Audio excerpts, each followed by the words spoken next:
Buenos días, estudiantes. Bienvenidos y bienvenidas a otra clase más de anatomofisiología, módulo de fisiología. En este caso vamos a estar viendo la segunda parte del sistema digestivo en cuanto a su fisiología. Vamos a ver lo que nos faltó revisar en la clase anterior, desde el duodeno hasta el ano, ¿sí? El recorrido del quimo, cómo se va transformando, las absorciones, las secreciones enzimáticas, etcétera.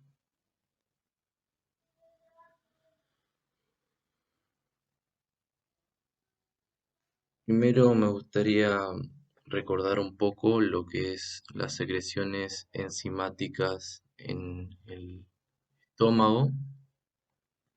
Recordemos que en la boca trabaja la amilasa salival degradando almidón, carbohidratos, ¿sí?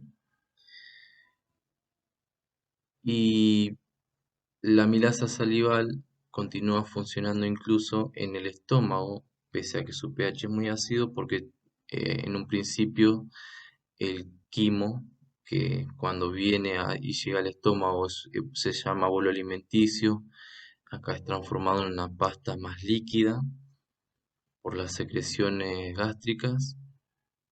Este es depositado por movimientos peristálticos suaves en el fundus, ¿sí? La porción superior del estómago, durante aproximadamente una hora.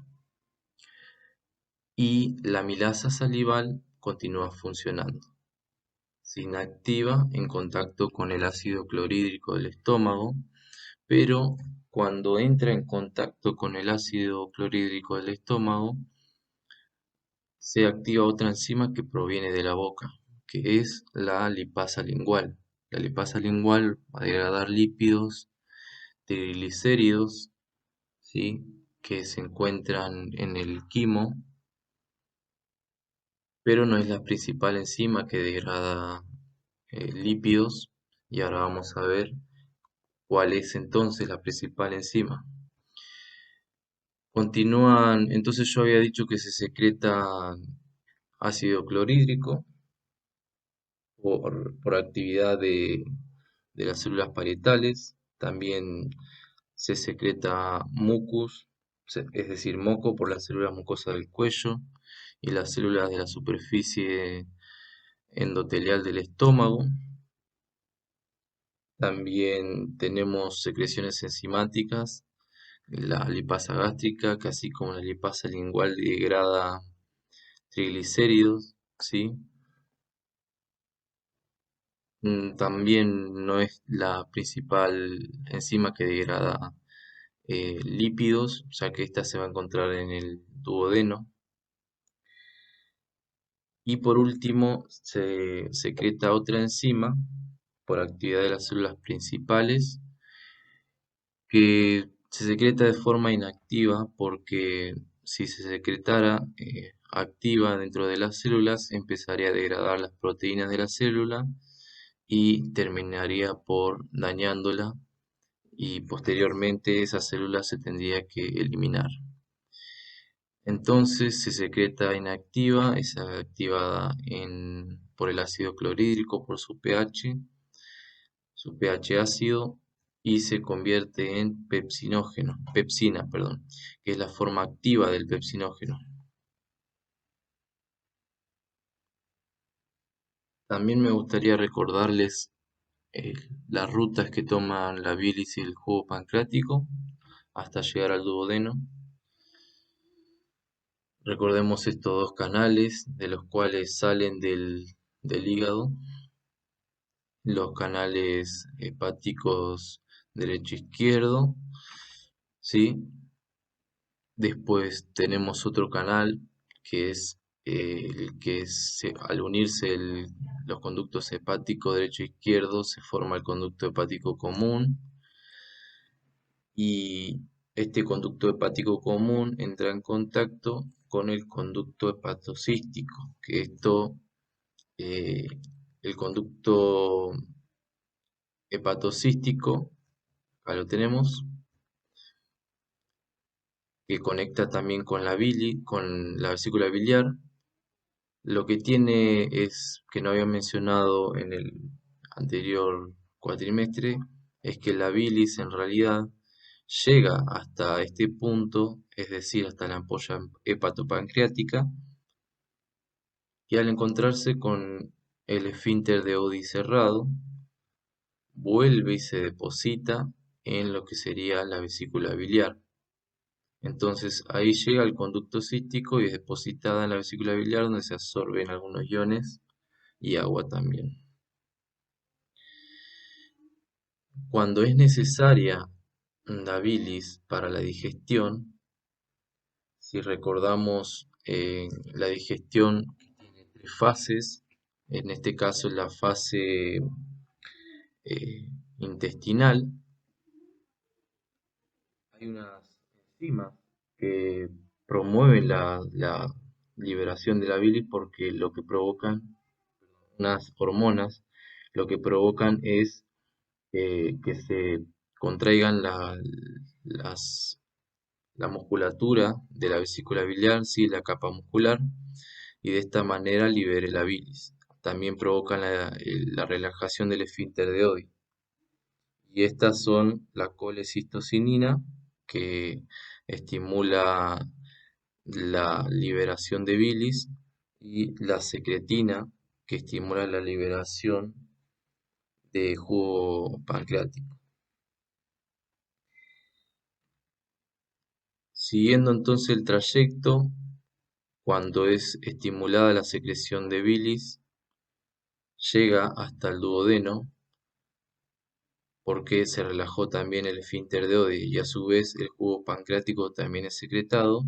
Estos dos canales se denominan uno canal accesorio y este es el canal pancreático, ¿sí? Conducto pancreático, que al unirse con lo que sería el conducto hepatocístico se forma la ampolla hepatopancreática. Entonces terminan por liberarse ambos jugos, ambas secreciones en el duodeno.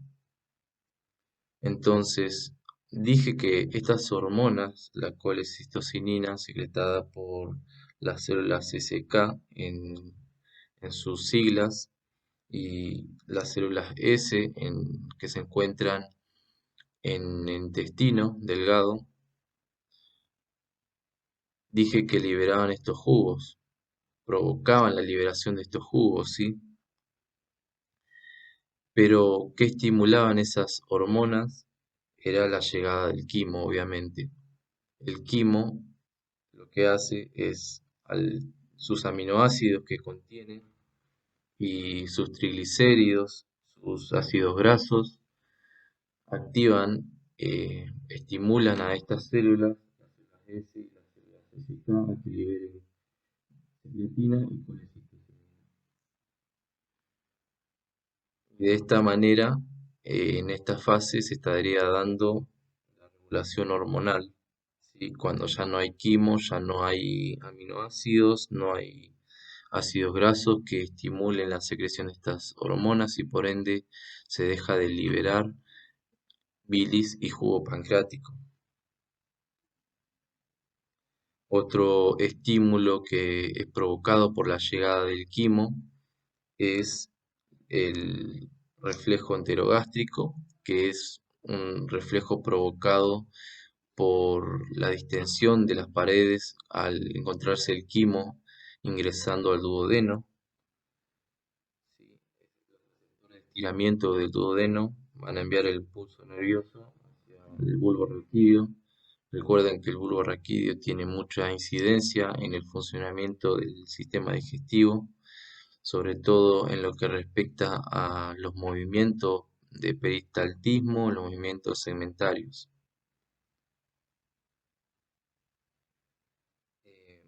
Entonces, en cuanto a la regulación neuronal, lo que pasa es que el estímulo va a hacer que se reduzcan los estímulos simpáticos del estómago, lo que es el movimiento, la motilidad gástrica, y va a aumentar, va a promover el vaciamiento gástrico porque va a aumentar la contracción en el esfínter pilórico.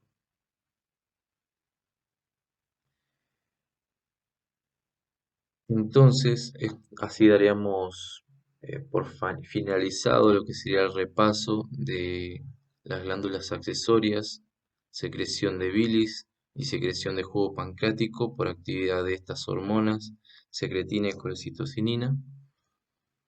Y obviamente estas secreciones van a tener enzimas. Por ejemplo, el jugo pancreático se compone por bicarbonato de sodio, amilasa pancreática, que es el bicarbonato de sodio, lo que va a hacer es amortiguar el pH de el- del quimo, porque proviene con el pH del ácido clorhídrico, también se va a volcar algo de ácido clorhídrico hacia el duodeno, y es necesario que ese pH se haga más básico, más alcalino, porque si no, de otra manera quemaría al quimo, al duodeno. Entonces, el bicarbonato de sodio amortigua el pH del quimo. También encontramos el bicarbonato de sodio, ya lo mencionamos anteriormente, lo habíamos mencionado, que se encontraba en la saliva.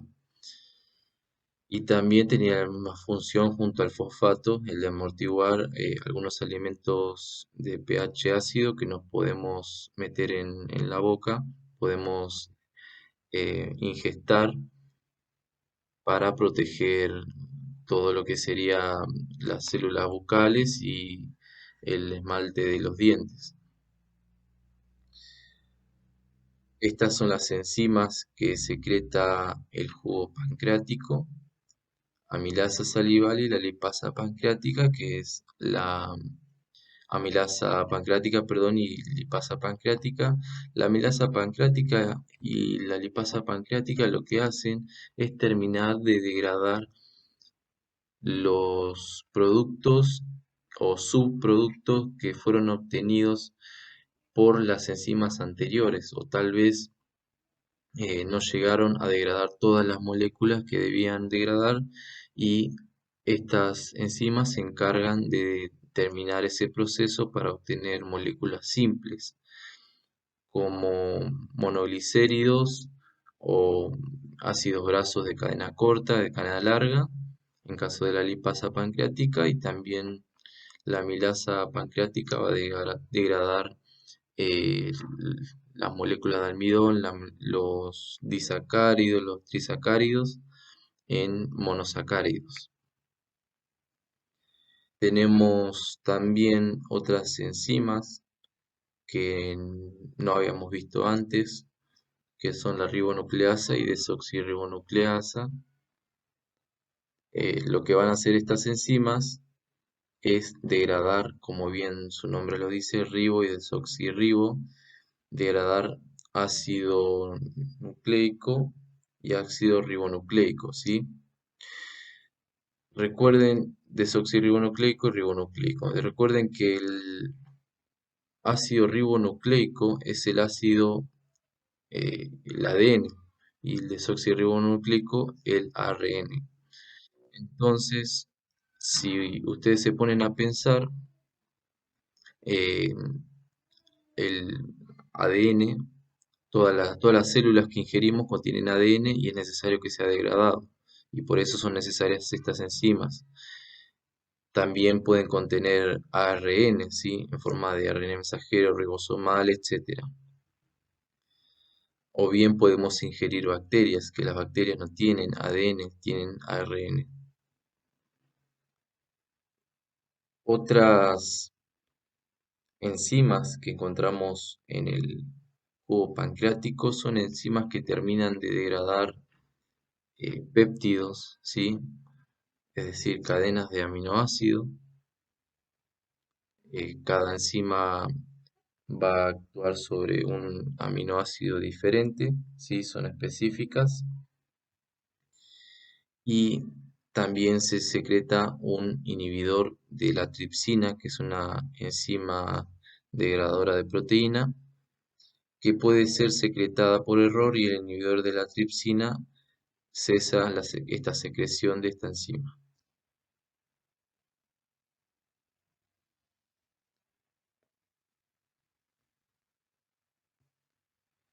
Ya he mencionado el jugo pancreático, ahora hablamos un poco de la bilis, de su composición. Me faltó mencionar sobre el jugo pancreático que sus enzimas proteolíticas, las que degradan proteínas, no se secretan activamente, ya que por la misma razón que la pepsina se secreta como pepsinógeno, la tripsina se secreta como tripsinógeno y esta, al activarse en el duodeno, se actúa sobre las otras enzimas, sí, que habíamos mencionado, para activarlas. Estas enzimas son la quimotripsina, la carboxipeptidasa y la elastasa, que en forma inactiva es la proelastasa, procarboxipeptidasa y quimiotripsinógeno, respectivamente. Volviendo a lo que sería la bilis, se conforma por varios iones. Se conforma por leticina, que es un fosfolípido. También se conforma por algunos pigmentos que le dan su color característico a la bilis, que puede tener tono amarillento, tono verdoso o tono marrón. Y el principal pigmento de la bilis es la bilirrubina, que proviene de la degradación de glóbulos rojos viejos. Al degradarse estos eritrocitos viejos, se libera hierro, se libera globina, que forman la hemoglobina del glóbulo rojo, y se libera bilirrubina. El hierro y la globina son reutilizados, pero la bilirrubina es excretada hacia el duodeno mediante la bilis y allí se degrada nuevamente a estercobilina. Y la estercobilina le da el color característico a las heces, ese color marrón. Otra secreción de la que se realiza en la bilis son las sales biliares, que son muy importantes, las cuales pueden ser sales potásicas o sódicas, y su función principal radica en emulsificar lípidos, es decir, forman burbujas de lípidos en micelas, que lo vamos a explicar un poquito más adelante, que son las micelas, pero lo importante que tienen que saber ahora es esto, que emulsifican lípidos, los lípidos que se encuentran en el quimo, así como la acción de un detergente o del jabón, ¿sí? Emulsifican en porciones más pequeñas el lípido. Esas emulsiones resultantes se denominan kilomicrones. También lo vamos a ver un poco más adelante. Y gracias a que se emulsifican en porciones microscópicas más pequeñas, lo que sería el lípido, pueden actuar de mejor manera porque tienen más superficie para actuar las lipasas, ¿sí? Las enzimas que degradan lípidos en el duodeno, en el yeyuno y en el ilion.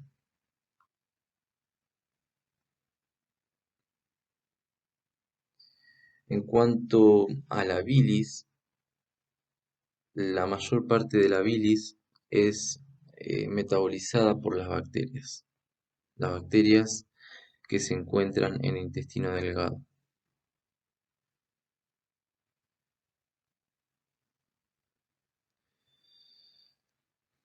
Después, el hígado tiene algunas otras funciones, como el metabolismo de hidratos de carbono, lípidos y de proteínas. Sí, también procesa algunos fármacos y hormonas. Bueno, esto ya lo mencionamos, cómo es el proceso de excreción de bilirrubina. También sintetiza sales biliares, también mencionamos que provienen del hígado.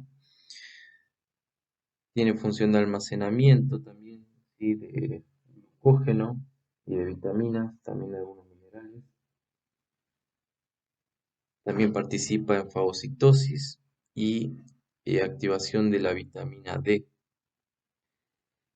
Em, en cuanto al hidrato de carbono, al metabolismo del hidrato de carbono, ya lo estuvimos viendo cuando vimos el ejemplo de retroalimentación negativa en el sistema endocrino, es decir, cuando vimos cómo interactúa la insulina con el glucagón,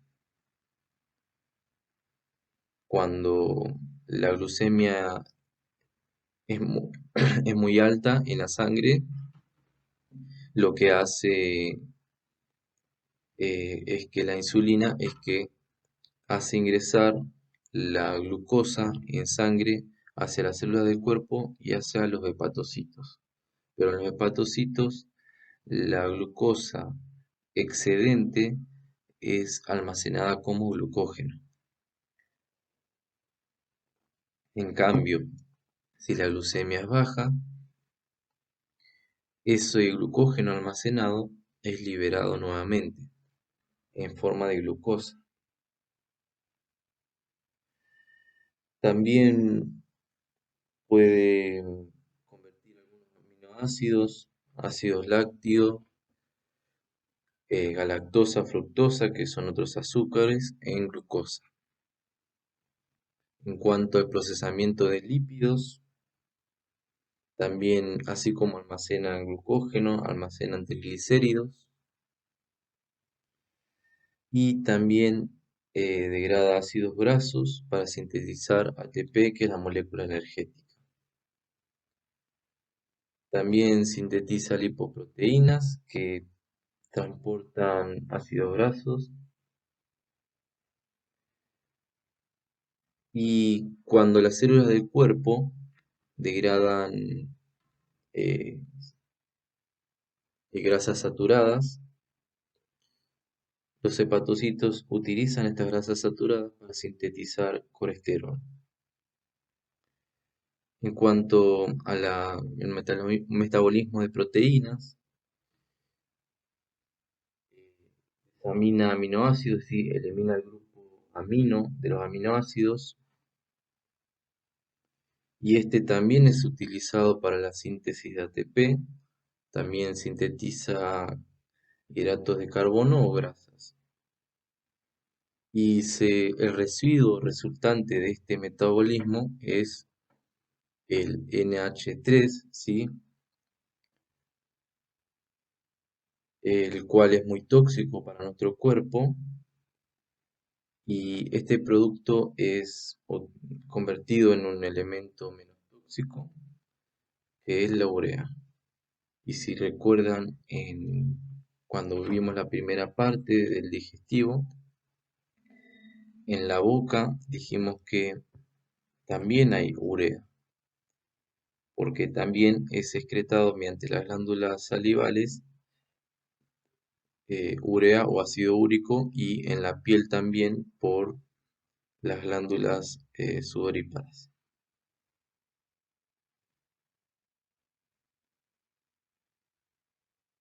Después, en cuanto a los fármacos, digamos que detoxifica algunas sustancias que pueden ser muy en grandes cantidades, pueden ser tóxicas para nuestro cuerpo, como el alcohol, o excreta drogas como la penicilina, sí, también puede alterar químicamente algunas hormonas que provienen de la tiroides, hormonas esteroideas, almacenamiento ya mencionamos, almacenar glucógeno, triglicéridos, y también como la vitamina A, la B12 y minerales como el hierro y el cobre. En cuanto a la fagocitosis, las células reticuloendoteliales del hígado fagocitan glóbulos blancos, rojos y algunas bacterias.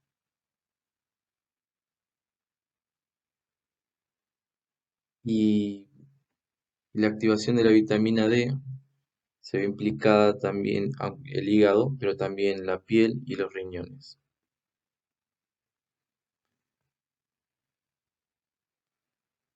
En cuanto a la histología intestinal, me gustaría revisar lo que es la composición de tejido epitelial del intestino delgado. Tiene pliegues, ¿sí? Circulares, que son estos que observamos, ¿sí? Estos pliegues vendrían a conformar las vellosidades del intestino. Recuerden que es como si enrolláramos una alfombra hacia adentro con sus pelos, se podría decir, hacia adentro. Y estos son las vellosidades intestinales, los pliegues circulares. Acá podemos ver las células que recubren estos pliegues, ¿sí? No sé si se llega a observar, pero estas células tienen cilios, ¿sí? Los cuales conforman la microvellosidad del intestino delgado, y es ahí donde se absorben los nutrientes. Estas células son las células absortivas. También hay células calciformes que son las que secretan moco. También el moco ayuda a amortiguar evitando daño en el tejido intestinal, el- amortiguar el ácido que proviene del quimo cuando entra en el duodeno.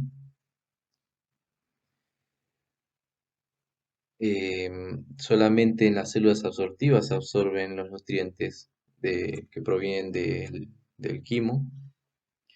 Una vez son catalizados a esta zona, que es una depresión en la capa epitelial, se le denominan criptas de Lieberkühn, ¿sí?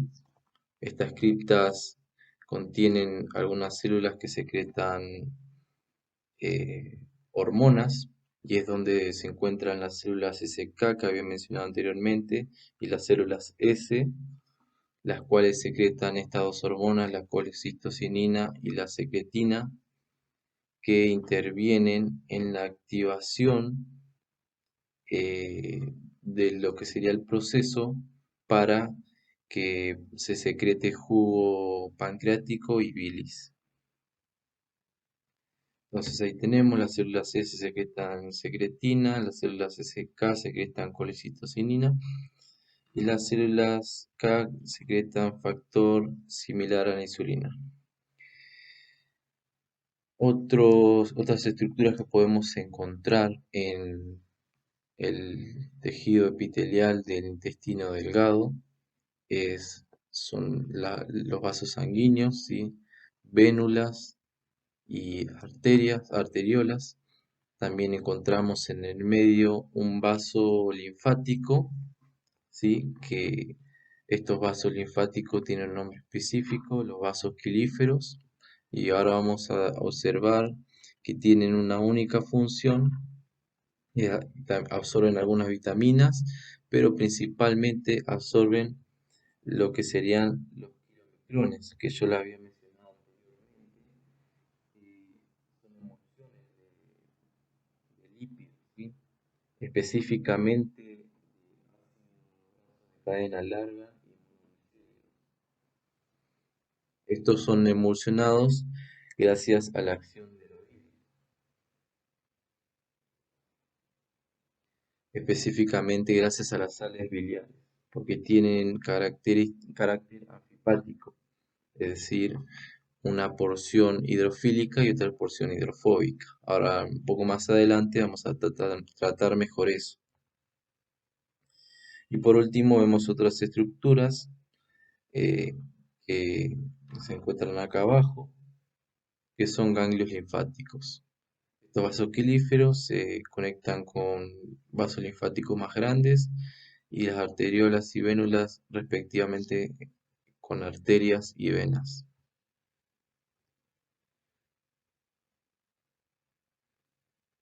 En cuanto al jugo intestinal, que es el último jugo que podemos observar en el intestino, proviene el quimo con un poco de ácido clorhídrico que es eh, alcalinizado. Proviene también hay en el intestino delgado en este momento jugo pancreático y bilis y jugo intestinal.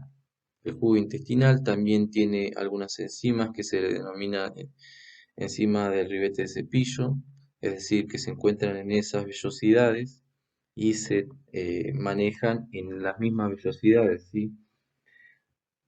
Están adheridas a su superficie y actúan ahí, simplemente ahí, no suspendidas en el líquido que se encuentra en el intestino en ese momento. Se encuentran adheridas a las microvellosidades y por eso se la denomina enzimas del ribete en cepillo. El jugo intestinal es también de color amarillento y se secreta por día alrededor de 1 a 2 litros y tiene un pH alcalino de 7,6.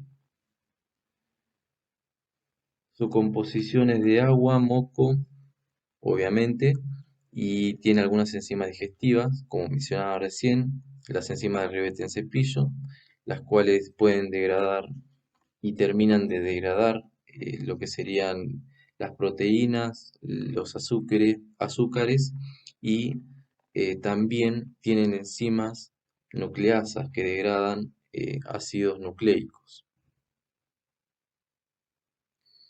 En cuanto a su digestión mecánica, vamos a ver ahora digestión mecánica del intestino delgado y la digestión química posteriormente. Tiene dos tipos de movimientos, segmentarios y peristálticos. Los movimientos peristálticos ya vimos cómo se realizan, ¿sí? Intervienen la muscular, ¿sí? Llegan los impulsos nerviosos hacia la muscular a partir de la intervención del bulbo raquídeo. Y lo que hacían es que en el espacio donde se encuentra el quimo, en este caso, que anteriormente era bolo alimenticio, lo vimos al movimiento peristáltico cuando vimos el esófago, el paso por el esófago del bolo alimenticio, se distiende en la porción donde se encuentra el, el quimo y se contrae en la porción donde ya pasó el quimo para que el trayecto sea hacia el ano, ¿sí? Los movimientos segmentarios, en cambio, son otros tipos de movimientos que vamos a encontrar tanto en el estómago como en el intestino delgado y grueso, y son movimientos que, a diferencia de los movimientos peristálticos que propulsan el bolo alimenticio, el quimo, estos movimientos tienen como fin el batido de la comida para que se absorban los nutrientes.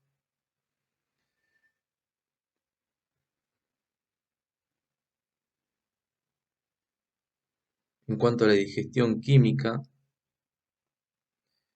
se digieren los carbohidratos, los lípidos y las proteínas, parcialmente digeridos en procesos anteriores. Y en este caso intervienen las enzimas que mencionamos hace un momento, que son las enzimas del ribete en cepillo. Y para la digestión de lípidos, como había mencionado anteriormente, es necesaria la previa emulsificación que la ocasiona las sales biliares.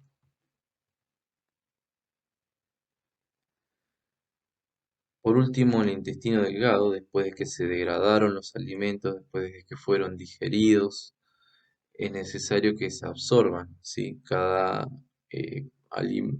nutriente se va a absorber de una manera diferente. La absorción de monosacáridos, aminoácidos y ácidos grasos de cadenas cortas va a ser similar. Los ácidos grasos de cadena larga y monoglicéridos van a ser necesarios que se emulsifiquen por acción micelar gracias a las sales biliares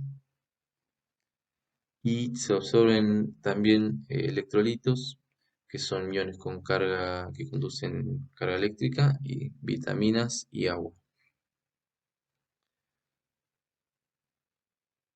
En cuanto a la absorción de azúcares, de monosacáridos, se absorben alrededor de 120 gramos por hora, una absorción muy rápida, por eso es dañino consumir el azúcar de mesa, porque el azúcar de mesa contiene cristales de azúcar eh, en estado de monosacáridos, en glucosa, ¿sí? O en sacarosa, los cuales no se necesitan mucho gasto energético, no se necesitan procesamiento, no se necesitan ser digeridos para poder ser absorbidos. Directamente lo ingerimos y lo absorbemos y pasa a la sangre, lo cual eleva de inmediato muchísimo la glucemia. En cambio, si un azúcar, como por ejemplo la fructosa, es ingerida, necesita ser previamente digerida para que pase a la sangre, si no, no pasa, no puede atravesar las células absortivas. Por ende, al eh, digerirse, no va a pasar todo el azúcar que consumimos de una vez y va al ir digiriéndose de a poco e ingresar a la sangre de a poco, no va a entrar toda esa azúcar a la sangre en el mismo instante que la ingerimos y por ende la glucemia no va a ser alta, se va a mantener en niveles promedios. Si la glucemia es muy alta, ya sabemos lo que pasa, almacenamos mucho glucógeno y este glucógeno se puede convertir en grasa si ya hay un exceso de glucógeno y por ende al convertirse en grasa también puede afectar a, a las personas en sobrepeso. Esta absorción de los monosacáridos se puede dar por difusión facilitada, ¿sí? Sin gasto energético, o por transporte activo mediante gasto energético. Toda la absorción, como mencioné anteriormente, se da en las células absortivas. En cuanto a la absorción de aminoácidos, eh, ingresan a las células absortivas con gasto energético, ¿sí? Pueden ingresar tripéptidos o dipéptidos que son eh, tres aminoácidos unidos o dos aminoácidos unidos a las células absortivas donde son digeridos en aminoácidos y en moléculas únicas de aminoácidos para poder ser utilizados para la síntesis de proteínas, ¿sí? En cuanto a su salida, si salen aminoácidos, no tripéptidos o dipéptidos, salen simplemente moléculas de aminoácidos y salen por difusión facilitada. Su absorción se da mayormente en el duodeno y yeyuno, por ende en el ileón no tanto, y la mitad de los aminoácidos que son absorbidos provienen del alimento que ingerimos y la otra mitad de nuestro propio cuerpo. La gran mayoría de aminoácidos son absorbidos en condiciones normales y muy poco porcentaje es excretado en las heces. Y los monosacáridos y los aminoácidos pasan primero por el hígado, que es como un intermediario, el cual elimina lo que puede ser dañino para nuestro cuerpo o lo que no es necesario, y lo que sí es necesario para nuestro cuerpo ingresa a la circulación general del sistema. O sea que primero pasa por una especie de control por el hígado de estos nutrientes y después ingresa recién a la circulación para ser aprovechado por todo el cuerpo.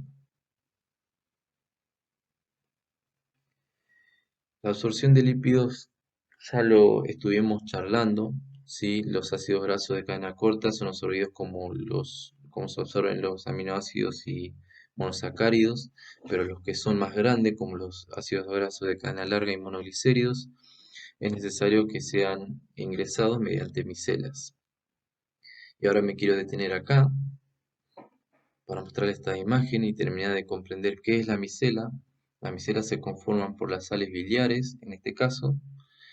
Van a tener una porción hidrofílica y una porción hidrofóbica. Por ende, estos ácidos grasos de cadena larga y los monoglicéridos se van a unir a estas moléculas anfipáticas por su porción hidrofóbica, y la porción hidrofílica, es decir, afín al agua, va a estar de cara al agua, al medio acuoso. Por ende, se van a formar una especie de burbuja que va a emulsionar estas grasas. De la misma forma actúan los jabones y los detergentes.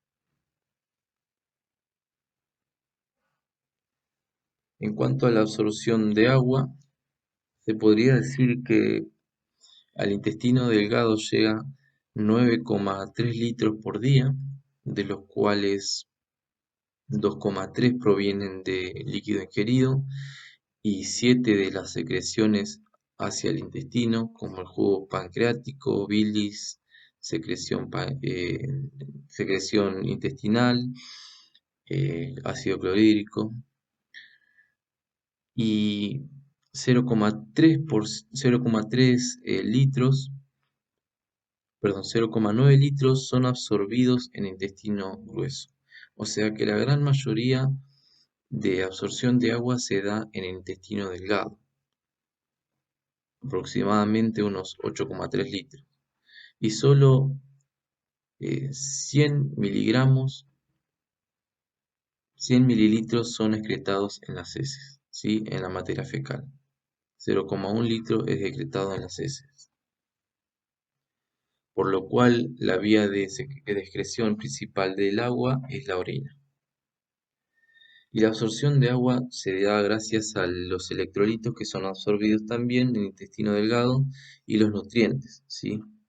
¿Mediante qué? Mediante el proceso denominado ósmosis por gradiente de concentración.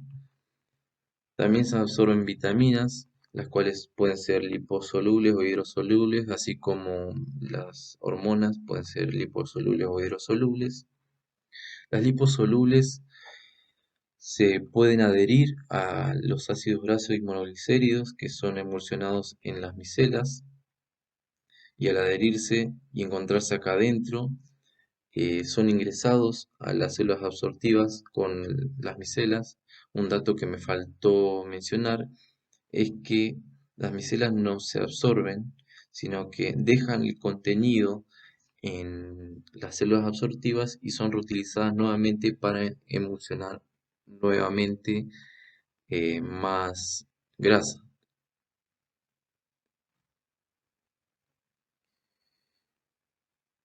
En cuanto a las hidrosolubles, son las vitaminas B y C y se absorben mediante difusión simple.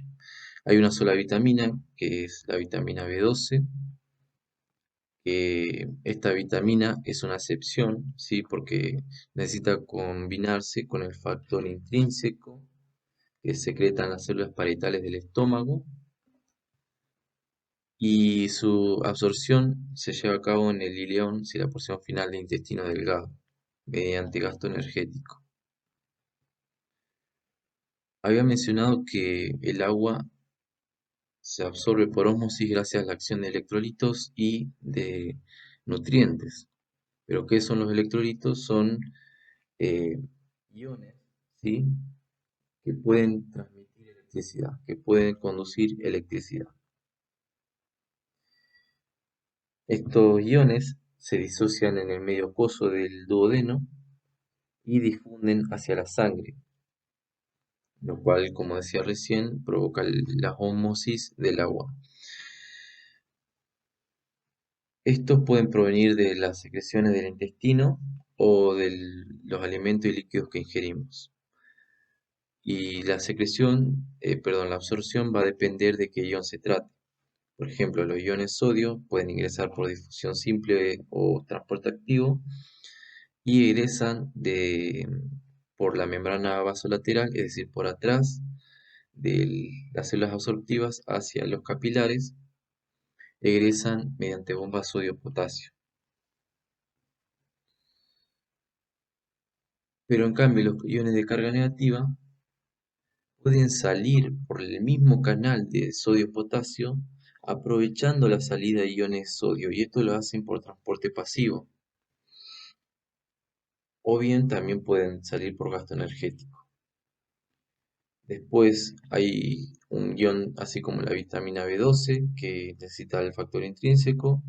Los iones de calcio necesitan una hormona denominada calcitriol para ingresar al sistema sanguíneo y para ser absorbidos. Después hay también otros electrolitos que bueno, son absorbidos por transporte activo, así como los iones con carga negativa.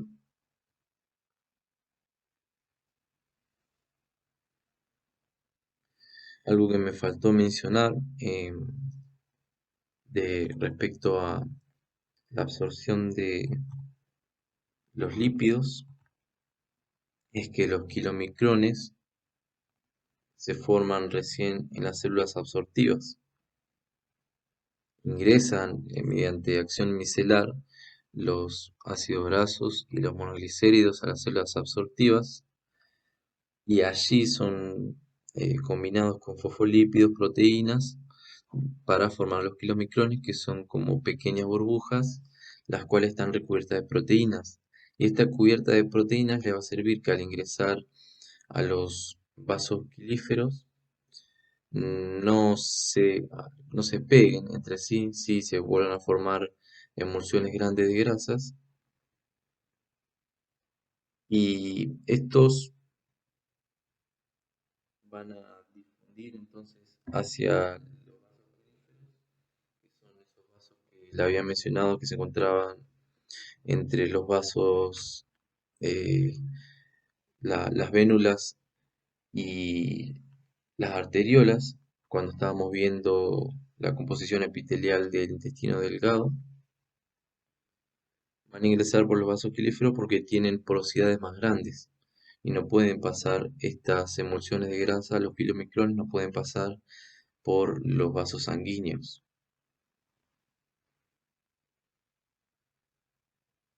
En cambio, una vez ingresado el vaso pilífero,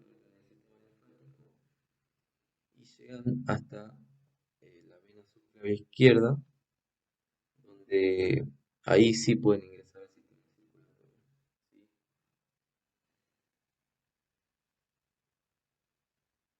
Los kilomicrones estos que ingresaron ya al sistema circulatorio van a ser degradados por una enzima que se encuentra adherida a la pared de los vasos sanguíneos,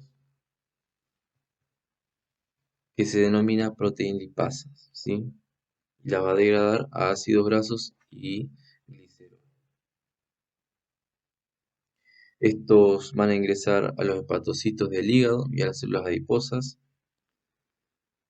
donde nuevamente pueden ser, como había mencionado anteriormente, una función del hígado puede convertir estos productos en triglicéridos nuevamente para almacenarlos. O en las células adiposas se pueden depositar como grasas, ¿sí? En los adipocitos, ¿sí? Que son las células adiposas.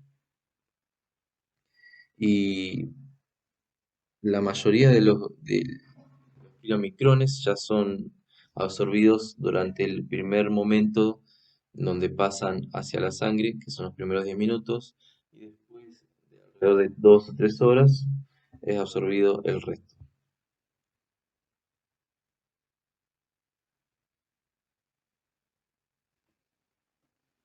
Ya llegamos a la parte final de la clase de hoy. Vamos a ver lo que es la digestión mecánica y química del intestino grueso, la formación de las heces y su eliminación. El esfínter ileocecal se encuentra entre el ilion y el ciego, que es la primera porción en contacto con el intestino delgado, la primera porción del intestino grueso. Esta válvula se va a encontrar parcialmente cerrada, casi cerrada, de manera que no va a pasar todo el quimo de una vez hacia el intestino grueso para no sobrecargarlo. Es lo mismo que pasa con la válvula que se encuentra en el estómago, ¿sí? No está abierta del todo para que no pase todo el quimo hacia el duodeno de una vez y lo sobrecargue.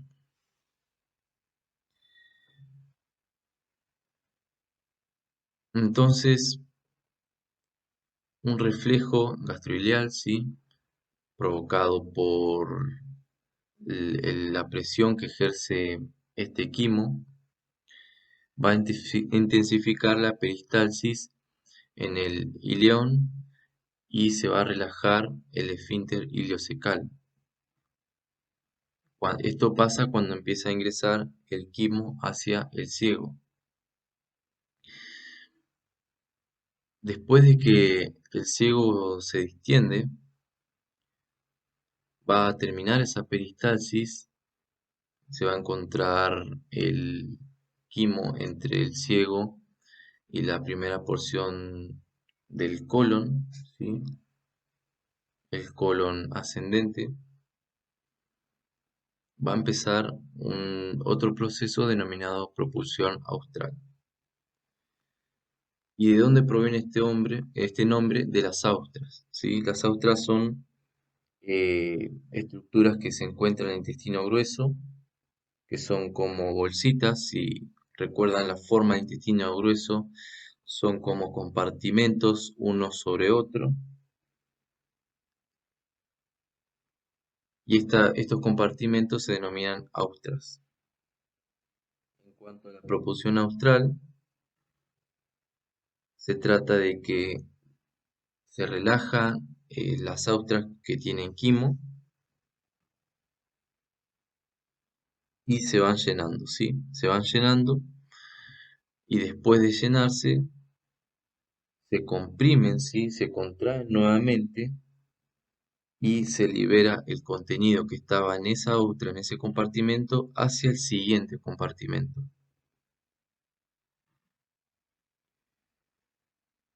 También se da otro proceso de propulsión en el intestino grueso, que es el movimiento peristáltico, ¿sí? Que se está dando al mismo tiempo que la propulsión austral. Ya conocemos la naturaleza de los movimientos peristálticos, pero eh, cuando ya se encuentra por el colon transverso, ¿sí? La segunda porción del colon, lo que sería el quimo, en este caso se, ya se formaron las heces, comienza un tipo de peristalsis que se llama peristalsis en masa, que expulsa todo el contenido hacia el colon.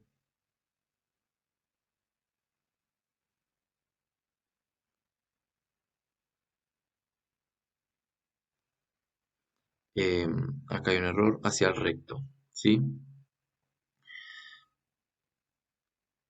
Entonces, esta peristalsis en masa se inicia con el reflejo gastrocólico, ¿sí?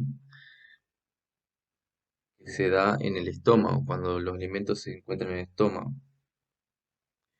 O sea que una vez llega hacia el colon transverso, las heces van a ser expulsadas de inmediato hacia lo que sería el recto.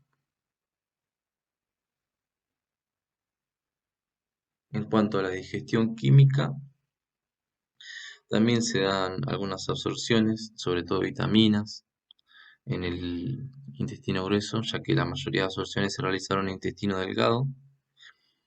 Recordemos que se absorbe 0,9 litros de agua. y se absorben algunos iones como el sodio y el cloro, ¿sí? Y acá se da una actividad bacteriana que provoca fermentación, ¿sí? Y esta fermentación es la liberación de gases, los cuales pueden provocar flatulencias, ¿sí? Cuando hay demasiada fermentación.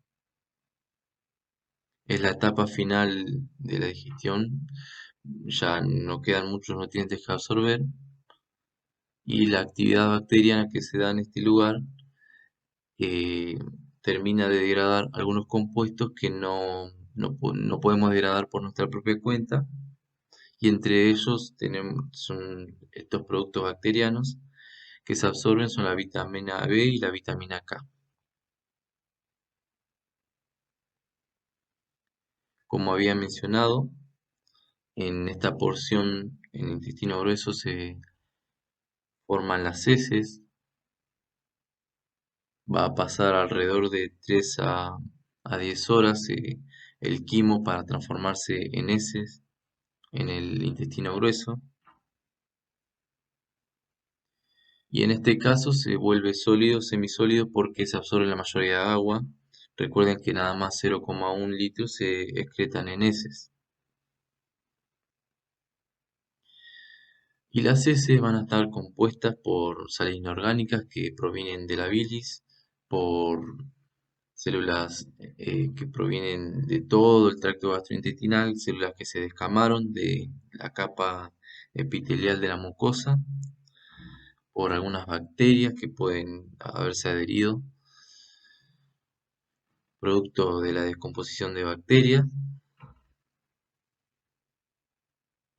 Mm, también algunos productos que no podemos digerir, como la celulosa de los vegetales. Y bueno, una vez después de la propulsión en masa, cuando ya las heces se encuentran en el recto, comienza el reflejo de defecar, que son las contracciones voluntarias e involuntarias. Algo que me faltó mencionar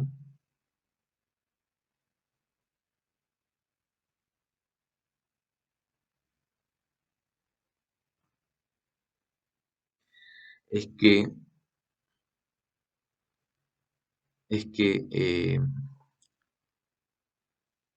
ya dijimos que el color de las heces se la da la bilirrubina al degradarse y el olor de las heces se le da la actividad bacteriana en el intestino grueso y dan como producto de la degradación el indol y el escatol, ¿sí? Estos productos le dan ese olor característico a la materia fecal.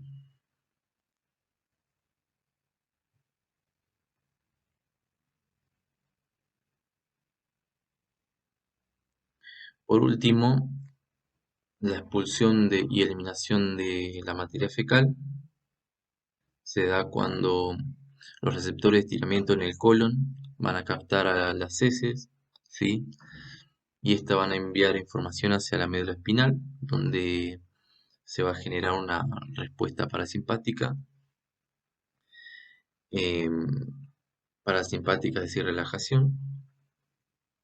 Se van a cortar los músculos del recto y van a aumentar la presión de lo que sería el recto para provocar que las heces sean expulsadas de este. También se va a relajar el esfínter anal interno y nosotros podemos realizar contracciones voluntarias del diafragma y de los músculos abdominales. Esto provoca también más presión en el recto que por consecuencia va a liberar también las heces, va a ayudar a la liberación de heces, a su eliminación. Y en cuanto al esfínter anal externo, es controlado voluntariamente. Nosotros podemos contraerlo o relajarlo, lo que va a retener heces o va a permitir su eliminación. Y si nosotros o por alguna otra razón no se produce la defecación o la retenemos voluntariamente, vuelve hacia el colon sigmoide, ¿sí? La última porción del colon en contacto con el recto, hasta que produzca una nueva peristalsis en masa. Y en cuanto a los lactantes, como bien sabemos, no controlan bien el reflejo de defecación y se hacen encima porque todavía no se desarrolló su esfínter anal externo. Por ende, la defecación va a ser involuntaria. Y hasta acá la clase de hoy.